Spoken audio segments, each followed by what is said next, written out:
Good morning, everyone. I'm Jasmine Anderson. It's Friday, January 17th. Only in Newsday, a heightened wildfire risk in Suffolk. Sherry Einhorn says experts are blaming beetles.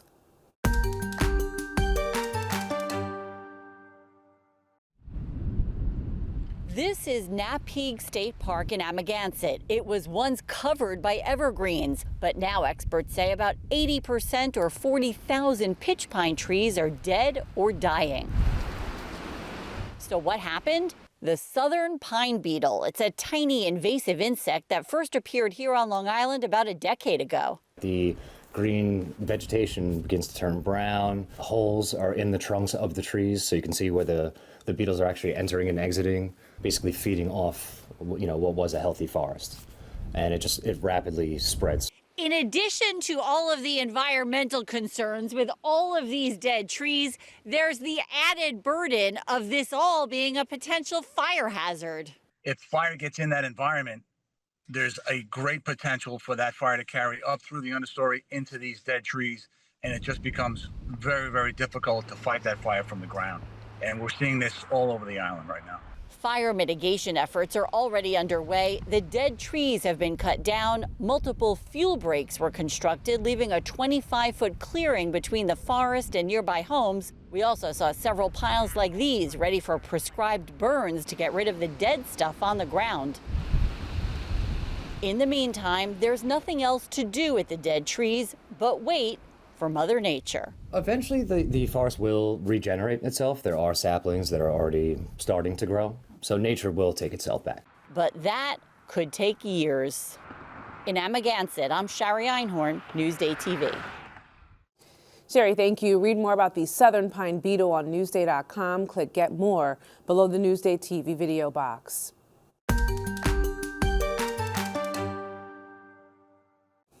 Only in Newsday, a second man is now charged with raping a 14-year-old East Patchogue girl who had been missing for 25 days. Court documents say 47-year-old Boonice Knight of Copaig had sex with the teen in his home January 2nd. That was the day before police say they found the teen on a boat in an Islip marina. They say 64-year-old Frances Buckheit of East Islip was keeping her here. Happening today, the Brentwood driver accused of critically injuring a Suffolk police officer is due in court. Cody Fisher is expected to be arraigned on a new indictment today, which includes upgraded charges.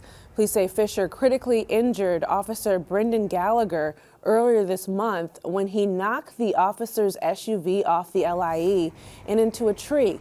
Gallagher remains in the hospital in fair condition. Uniondale High School grad Busta Rhymes is facing assault charges today. NYPD tells us the rapper, whose real name is Trevor George Smith Jr., was arrested Tuesday. Police say he punched a man in the face multiple times during a fight in Brooklyn last Friday. The victim ended up in the hospital. Israel's government will vote today on a ceasefire deal with Hamas. After last-minute snags yesterday, the new deal will end 15 months of war. It will also clear the way for dozens of hostages held by militants in Gaza to be released in exchange for Palestinian prisoners held by Israel. TikTok for TikTok. The ban on the social media app is set to kick in on Sunday. However, a U.S. official tells the Associated Press that President Biden will not take action. Instead, he will leave it for incoming President Donald Trump to implement.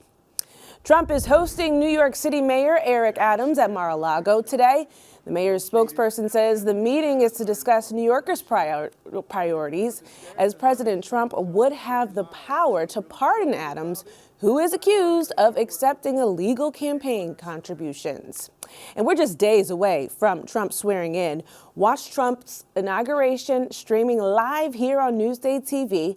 Our coverage includes a local analysis you won't see anywhere else, starting at 11 a.m.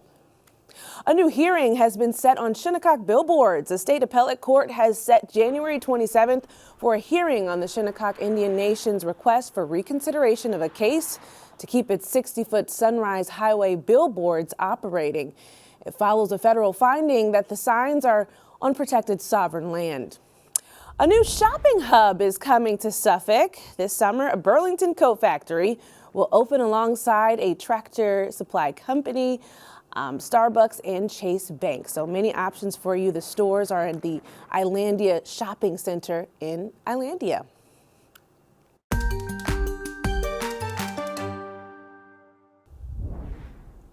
Only a Newsday, the clock is ticking for Nassau homeowners to try and lower their property taxes. Nassau is now accepting tax grievance applications. Newsday political reporter Bahar Ostadan explains how you can try to lower your assessment. There are two ways that you can file a grievance. The first is you can hire a tax grievance firm to file it on your behalf. They'll take somewhere between 30 and 50% of what you save on your taxes, or you can do it online yourself for free, and that's on the Nassau County Tax Assessment Review Commission website. The deadline for most Nassau homeowners to make a challenge is March 3rd. However, it's different depending on the village or city you live in, and in Suffolk, you may have until May. You can read more about Nassau's tax appeal process. Click Get More below the Newsday TV video box on our homepage. Feed Me is brought to you by PC Richard & Son.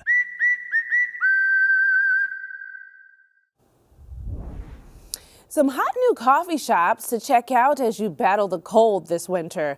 Erica Marcus has today's Feed Me TV.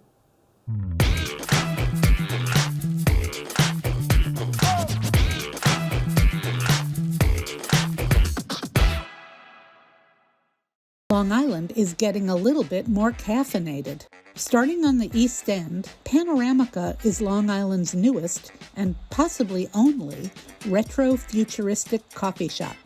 The so-called space-age cafe gives off a Jetsons meets mid-century modern vibe. Fun, playful atmosphere for kids, adults, and the older generation that can feel this nostalgic, space come to life. The drinks menu features espresso, cortado, tonics, chai latte, and so much more.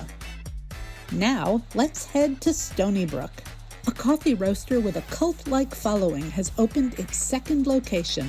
Giorgio's is sticking to its mission of serving some of the rarest and most sought-after coffees in the world. You can stock up on beans to take home. They range from $14 to $45. Unlike the original Farmingdale location, this one offers a stylish space in which to sip and hang. Espresso drinks not your style? They've got drip coffee, pour-over coffee, and cold brew too. At Giorgio's, the iced coffee always comes with ice cubes made from coffee, so that your drink doesn't get diluted as the cubes melt. Need a quick cup of Joe to go? Ready Coffee is now open in Baldwin. The founder, a former hedge fund manager, bought 10 decommissioned Dairy Barn locations and hoped to see them all up and running as coffee shops by the end of the year. Beans that are roasted upstate are freshly ground for each order. For Newsday TV, I'm Erica Marcus. For more on local coffee shops, go to Newsday.com. Click Get More below the Newsday TV video box.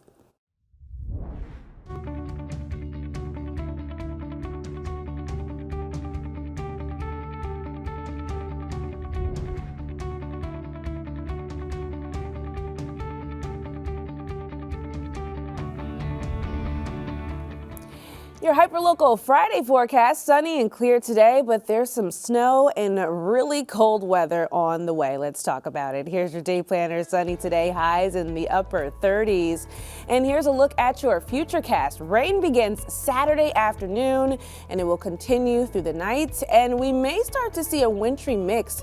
Then snow likely Sunday night will come. Of course, we'll keep you updated. Here's a look at your 7-day forecast.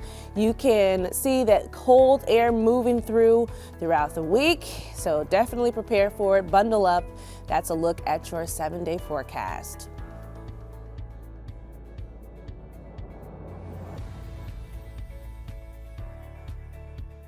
Long Island weather is brought to you by PTRC. I'm Jasmine Anderson. Happy Friday, everybody. Thank you so much for watching.